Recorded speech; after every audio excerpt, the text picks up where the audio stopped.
supporting you in your dog parenting journey. The Dynamic Dog Owner with Debbie Potter.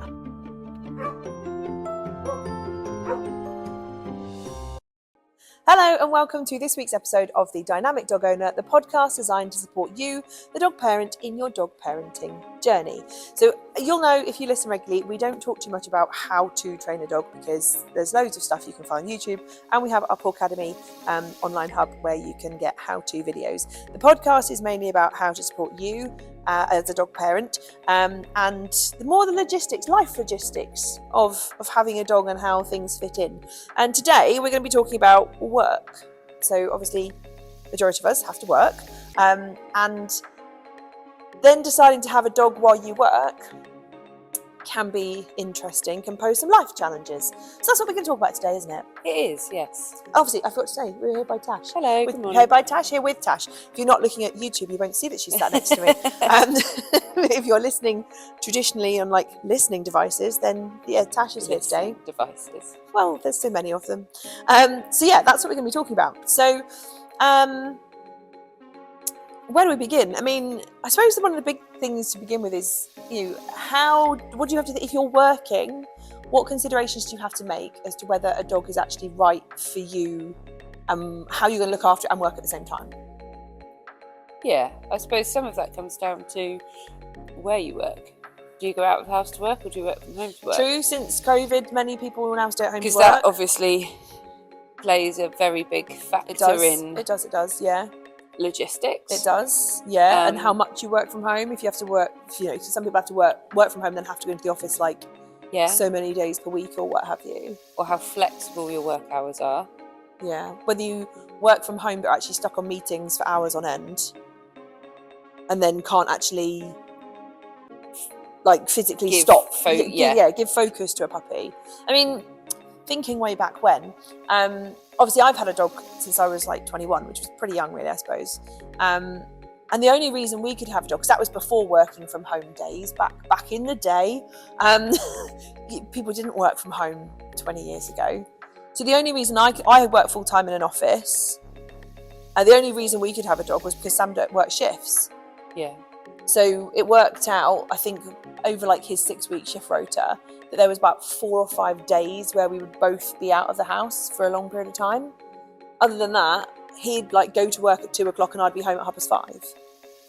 So it worked. So we could work it that way. So we were quite lucky in a way that how our shifts or how our work patterns worked out, that we could have a dog. And generally one of us was home. He worked weekends, I was at home. So, it worked out that we could. And then on those few days, my mum had him. So it was all right. But obviously not everyone has that opportunity, and work patterns don't align. So you've got classically the daycare and stuff. You have. I mean, when we first got Rufus, probably similar to you, I was in an office job 5 days a week. And the only reason we could is because John worked from home at the time. So he was at home 24/7. Again, similarly, there were the odd days, and then we had to find, we didn't have necessarily a support network at the time who could look after him. And we had to find the odd day of daycare. And in hindsight, we didn't really know that much about it, look into it that much. We just found the first one that popped up and was like, yeah, cool. Which is fair. I think most people would if they don't know what to look for.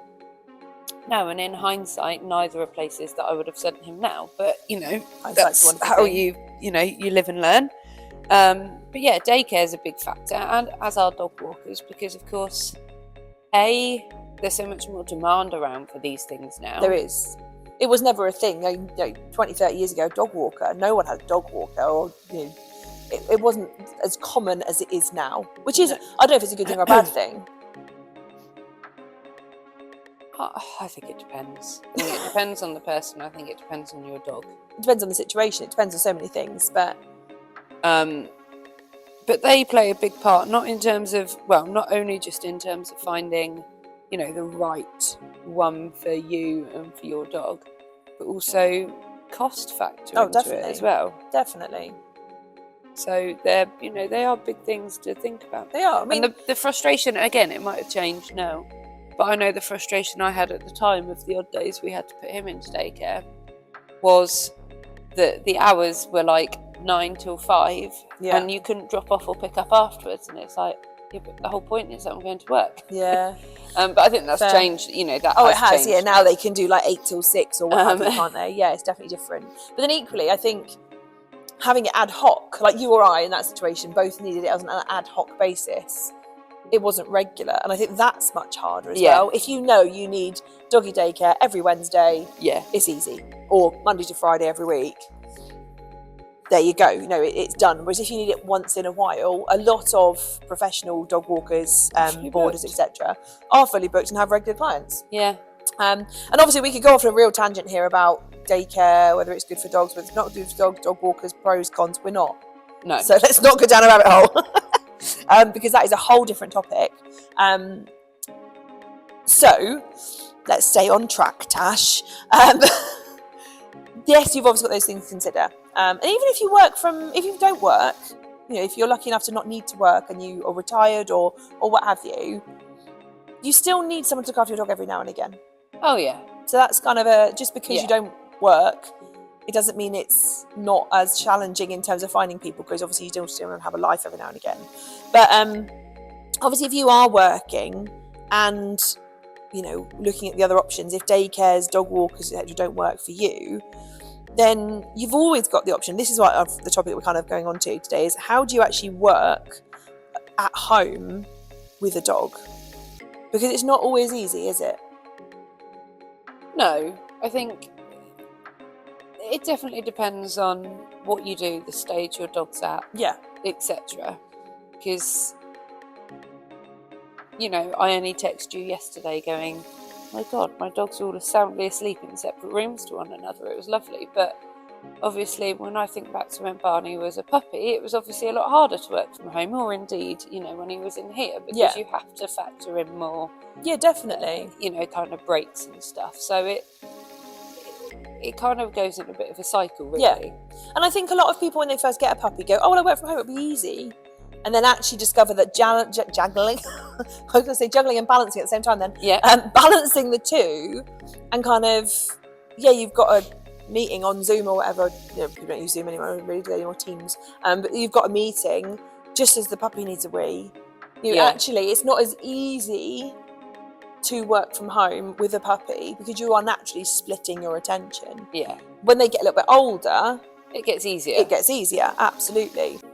And I know for me, obviously, both of us, we do a mixture. We're quite lucky. Obviously, we have a mixture of other people looking after our dogs, family members, bringing them into the office and working from home. So we kind of do all three of them, which is nice. But for me, working from home, I know there's certain things I can do and certain things I can't do. Like my dogs hate me going on the phone. Well, it's Dave, actually. That's his COVID lockdown habit. That still hasn't been broken because he's like, but Mum knows she needs me quiet, so I'll be a shit. I know, and it is quite comical now. So I know I can't really do phone calls and stuff at home, but my actual work, they'll all just curl up on the sofa next to me or curl up at my feet. So it's quite easy. But when you do, and obviously we do a job where you can pick it up and drop it down again. We're all dog people, so if we were on a professional call and the dog needed a wee, we'd be like, sorry, we're going to let the dog out, and we'd pause and because that's what we do. But some people can't do that. So what can you do? This is the question we're going to answer, is if you are trying to juggle it, how can you help yourself? What can you do to balance out giving the dog what they need and still doing your job without getting fired? Nobody wants that. Let's face it, the worst case scenario, that's what happens if you can't. Nobody wants that. Well, no, if you can't do your job properly, then it's going to happen. Obviously, if you're self-employed, it's easier because it's down to you. You're not answerable to anyone. But if you are having calls with your boss or having important calls, you can't really stop and talk to your dog, can you? Probably not. I mean, I always used to, but probably not. So what would you say is the things to do if you're working from home before you start your working day? What could you do in that time to help your dog settle for as long as possible while you're working? I think it's looking at the day you've got ahead and almost pre-planning, a bit like you would do a meal plan for the week. It's having a look at your day and trying to plan ahead. So if you know it's a busy day, getting up that bit earlier to take them out first thing for a good run, walk, swim, play, whatever they enjoy doing. Fair. So that they are fully exercised, toileted before your day starts. Looking at trying to put, as much control as you can have. Obviously, every job is different, but as much control as you can have in terms of looking at sort of when meetings are and planning.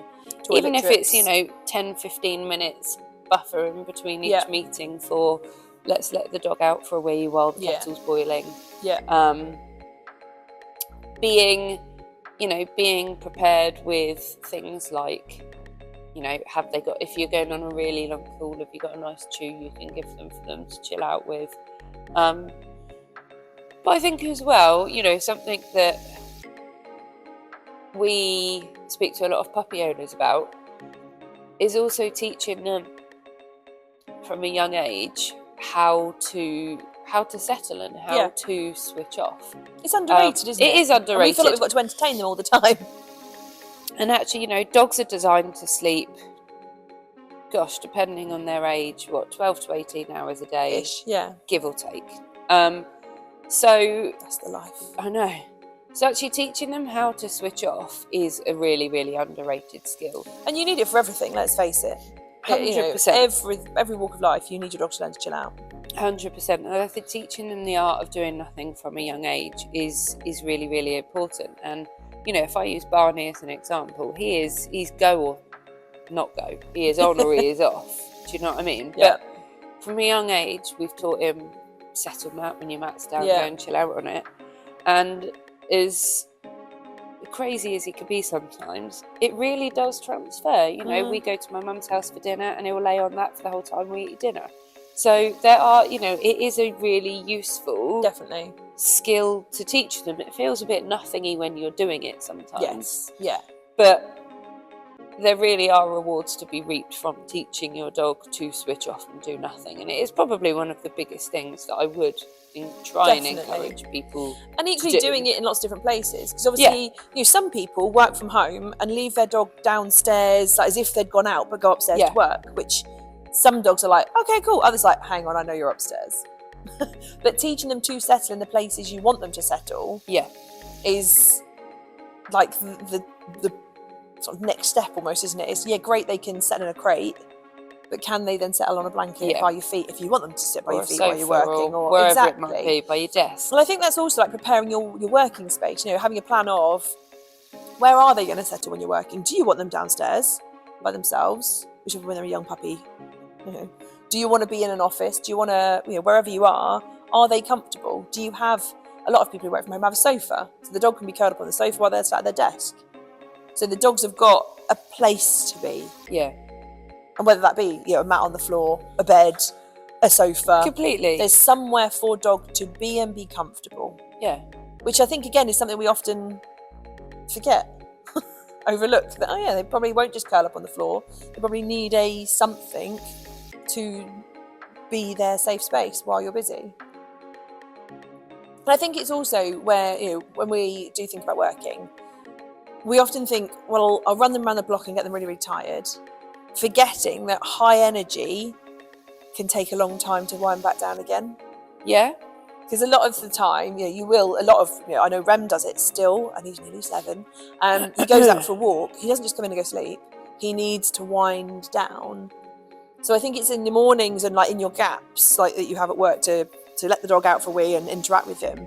It's what you do rather than how much you do. Yeah, don't disagree with that. Because, for example, I've heard people suggest, in their 10 minutes break, I'll get the ball and throw it up and down the garden 20 times. Great, your dog's running around, but then suddenly you stop and they go, well, what do I do now? You've just turned on all this energy. I'm now game, and you're like, no, go back to sleep. So it's where sort of mental enrichment activities can be often more beneficial than physical. Yes, they can. Or just as important. Yeah, equally, absolutely. You're doing a mixture of, do some high energy, but then have 5 minutes chilling down and relaxing them back into a chill state. Yeah, absolutely. Absolutely. There was something else I was going to say, and it's flown out of my little head. Oh, well, it will fly back in again later. I hope it will. So obviously this is when people can work from home, and obviously if you can work from home, it makes life so much easier. The other option is that some people are lucky enough to take their dog to work. Obviously, both of us are. We're quite lucky. But is that always right, is the question. Because obviously just because you have the opportunity to, is it always right? So, for example, I used to work somewhere years and years and years ago where dogs were allowed. It was amazing. It wasn't anything to do with dogs, but it was an office that allowed dogs in. And I was like, wow, I need a dog. I was still younger. I was about 18. 18? I can't remember.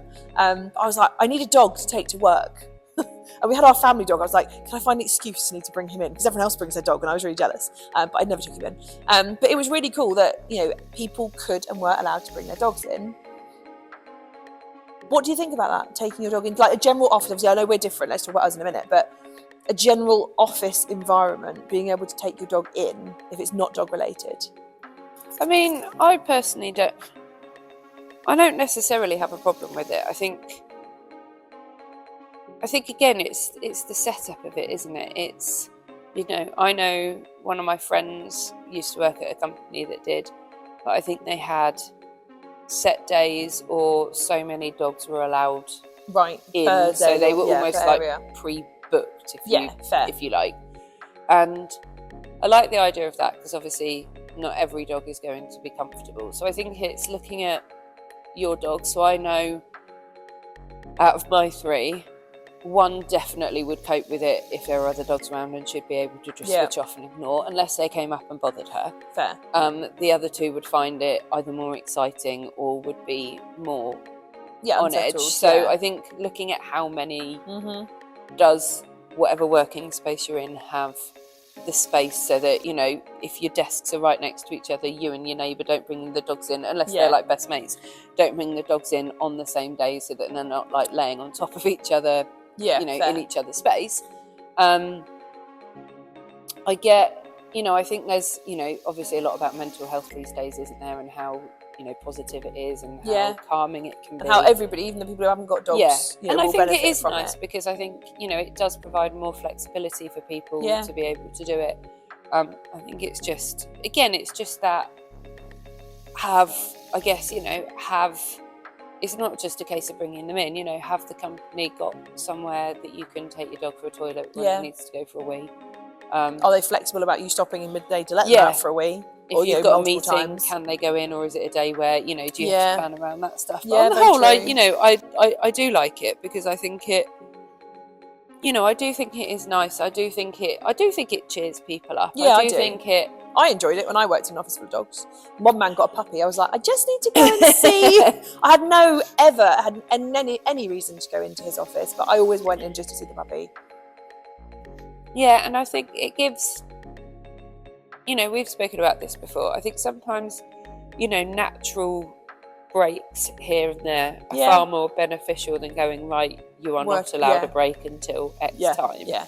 And I think it does provide those little, almost like pressing that reset, those little moments of getting up, having a wander, etc. So I like it, as long as, I think, and that's the main thing, is as long as your dog can cope with it, and that you're aware of your dog and the other dogs, and making sure that you can kind of read that all the dogs are happy. Yeah. I think as long as your dog can cope with it, then I like it. I think I do. I think it's then knowing like what kind of dog would be suited to it. I mean, generally, puppy is likely to pee everywhere, so it might be like an age limit. But it's dogs that are comfortable, relaxed with change, with noises, with people coming in and out, with unexpected, like a photocopier man.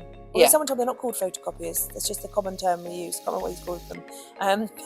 Photocopiers, or if they've got repairmen coming in and workmen coming in, and they're comfortable with all of those things and not startled or anything, then that's obviously a good dog that is able to cope with it. But if your dog is a little bit reactive or a little bit unpredictable, then it's probably not ideal for them. Yeah, I agree.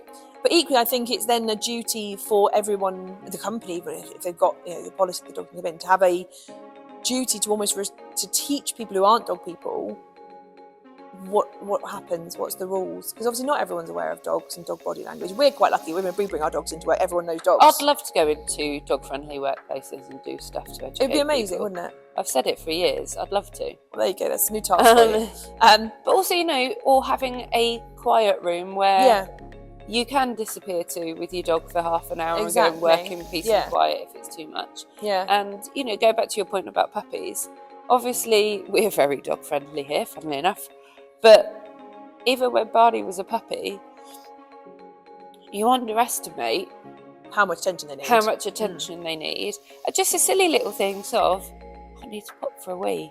Yeah. Can you keep an eye on the puppy while I pop for a wee? Yeah. And, you know, it will go down in history. Worming Wednesday was the toughest day we've ever had at work.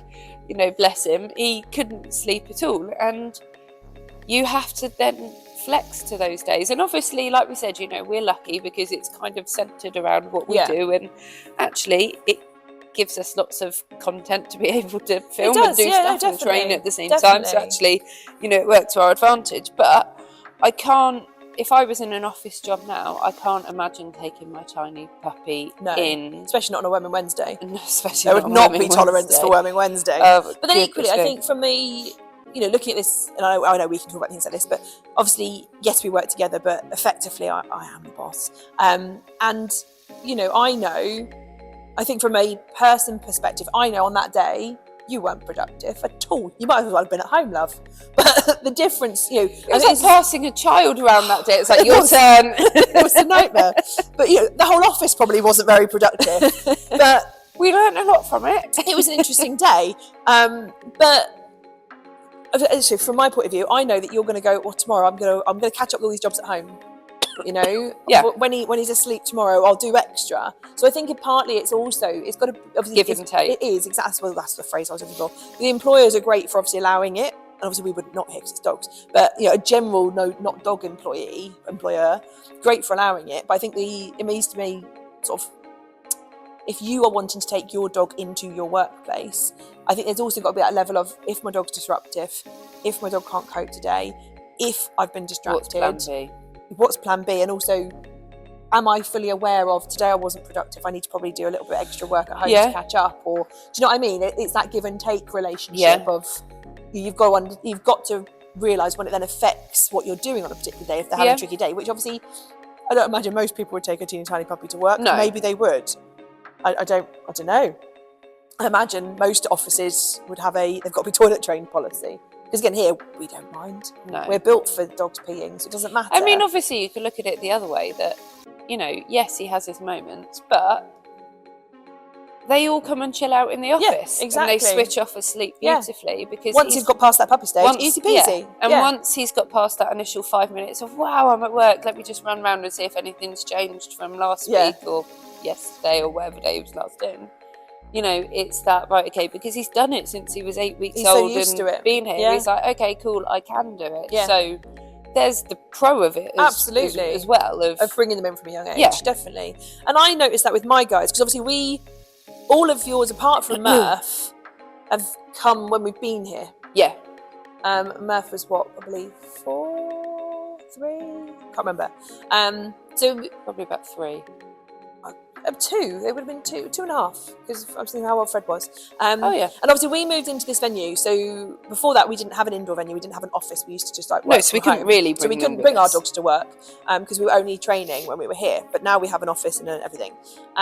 So I know my oldest 2 dogs who haven't been here from beginning find it really hard. Not really hard, but they find it harder. Whereas Fred, we took on the venue when Fred was he was a tiny puppy. 4 months old. He was still doing puppy classes, so I think he must have been about 3. He must have been tiny. I remember going, oh God, this is really bad timing to take on a new venue and have to do it all up with a puppy. I remember him laying in all the flat pack boxes and stuff. But he's obviously always been here ever since he was a puppy. Yeah. And yes, he walks in and goes, hello everybody, I'm here. And yes, he can be a little bit disruptive when we're eating lunch. Especially if they've got pizza, cold pizza, that's his weakness. But generally, he went through a stage when he was an adolescent of finding noises a little bit unsettling. Yeah. He's through that now. And generally, he just comes in the office, says hello to everyone, curls up and goes to sleep, unless you're eating food. But the other 2 find it much harder because they haven't done it from that early age. So again, to your point, it is a valuable thing doing it from a very young age. Just learn, this is a place I learned to sleep, chill out, and just relax. Which is quite, you could see it in both ways, couldn't you? Oh yeah, 100%. So if, just thinking about, like, obviously we're talking about our experiences and stuff, which is always wonderful, but if you were trying to persuade your employer to let you bring your dog in, which I'm imagining some people who are listening might do, what do you think would be the key points to think about? If they weren't already letting dogs in their workplace, how could we sell it to them? Oh, that's a good question. Isn't it? It's just jumped into my little head. I haven't got an answer yet. Why? I think one of the main things would be to think about, like, mental health, like the positivities for staff well-being. Yeah. Because naturally, we're all about, we don't work in workhouses anymore. It's not about slave labour. It is about, people being happy and productive at work. And we know science, studies, evidence, if people are happier, they work harder and are more committed, etc. So I suppose from a company staff morale point of view, it is a good selling point. I think in a way you have got that product. You've got productivity you can look at two ways. Because depending on your dog, you have got that thing of, if they're with you, you're not taking as much time out to go, I need to leave at this time to get back. Or worrying to pick about them up, if they, what they're doing. Dog walkers called in sick today, or not that dog walkers really do, they're hardy people. Or those kind of things. And I think, you've got that argument of productivity both ways, I think. Yeah. I think you can put a positive spin on it. I think partly also it's knowing your dog and knowing, like, you wouldn't ask for it unless you thought your dog would cope in the situation. No, you wouldn't. Yeah, no, I don't think you would. And as you say, like, putting in, like, the control and management that we would in training. Like, I remember where I worked, there was a dog who wasn't overly keen on everybody, and they had a stair gate on the office door. There was two ladies who worked in that office. The dog was it was okay, but it was a little bit unpredictable with men. So they had a stair gate on the office door. No men allowed. No men allowed, yeah. But once you got to know people, it was fine. Yeah. And I think also having that plan B of, because I know it sounds silly, but if you're working in an office and you need to go for a wee, you're going to take the dog with you. Yeah. Or have you got your colleague who sits next to you that your dog's happy with? Exactly. It can sit with me for 5 minutes. Yeah, no, absolutely. But I think, just those silly little things. Yeah, the day-to-day practicalities. A big, do make a big difference. You can't necessarily take your dog with you while you make a cup of tea, because unless you've got very good lead work, you're going to spill it on the way back and burn yourself. So just those really silly little practical things of going, well, Debbie, who sits next to me, she says she'll look after my dog while I go for a wee. Exactly. And just that thought process of going, I have thought about it, and this is how it will work. Think from an employer's point of view, thinking about insurance, are you covered to have a dog on the premises? They're probably... Yeah, I don't know. You probably have to have... I don't know insurance-wise how it works. Or there's probably a health and safety policy you've got to have. Oh, there'll be policies. There'll definitely be policies. So all of those things to consider. But equally, you could look at it from a sort of public image of company. If they're on, TikTok, Reels, Instagram, etc., or whatever, is it more of a selling point? This is how we treat our staff, or can the animal become part of their social media strategy? Because everyone, let's face it, everyone loves looking at dogs on Instagram or TikTok or wherever. Just anyone with a young puppy, you get them on Instagram, they've got 1,000 likes within a minute because everyone likes a puppy. So you've got that selling point as well. So there's if you think about it, there's probably some benefits. Yeah, definitely. I think it's just thinking about it, isn't it, and planning it, and like you say, making sure it's the right setting for your... It's a bit like when you're a kid and you're trying to persuade your parents to do something. You need to put on a full presentation. This is how I'll be responsible. Yeah. I'll do it with my pocket money. Because obviously there was a point when we moved in here where we went, it would be great. We can have all of our dogs in together at the same time. Yeah. It would be great. And then we kind of looked at the reality and went, carnage. That probably isn't going to be the right thing. And then we went, okay, well, let's look at who has your what dog's days, come in this day, like child, having a custody rota agreements. Yeah. Your dog could come in this day, your dog's of that day, and it was probably a better way to do it rather than a free for all. Probably. Yeah. No, absolutely. But so I think bringing it back to the beginning, before you get a dog, or before you get a new job, or before you make decisions, just think about, how will my dog and I work? How will working with a dog actually work out? Thinking about your options in terms of like daycare, dog walkers, planning if you're working at home, how you're going to get your day successful. And, if you have got the beauty of taking them into work, amazing. Yeah. And spend time teaching them to do nothing. Yes, definitely. It really is the mental underrated. stimulation part, definitely.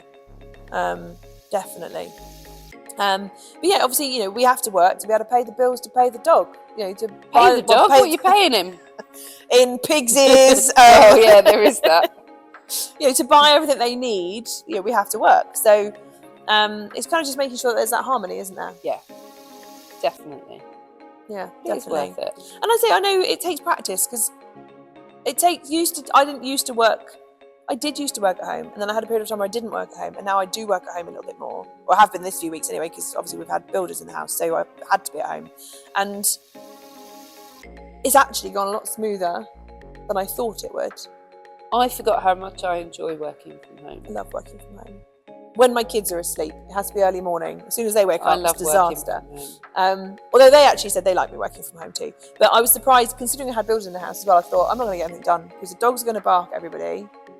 The dogs are going to ask me for stuff all the time, and I'm not going to get stuff done. Yeah. But actually, after the first day, the dogs went, there's men making loads of noise. Oh well. And they've just slept through it all. So actually, it's been really nice working from home the last few weeks.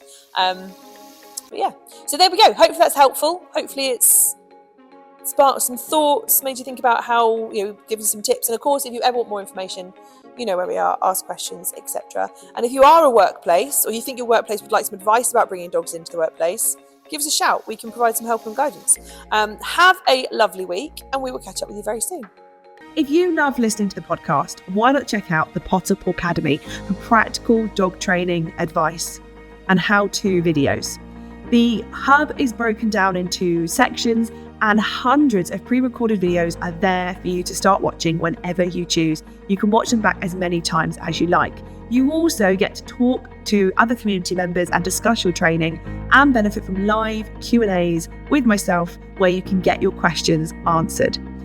Why not make use of our 3-day free trial, where you can access all of the content on the hub absolutely free for 3 days. The link is in the description below, so do check that out. And I can't wait to see you in the hub. Thank you for listening to The Dynamic Dog Owner with me, Debbie Potter. See you next time.